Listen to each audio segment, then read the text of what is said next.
Hi everyone! In this video, I'll be teaching you how to create a blur effect between two images in Canva.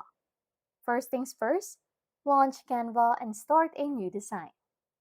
Take note that dimensions are flexible, but for this tutorial, we will use 5000 by 5000 pixels.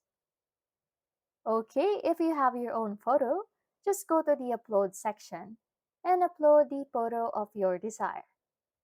If using a stock photo, just navigate to Elements and search for relevant images based on your topic.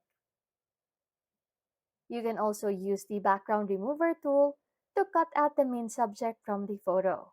And then, modify the background color to any solid color to visualize changes effectively. After that, go to Elements and search for Fade to Transparent Gradient in the Graphics section.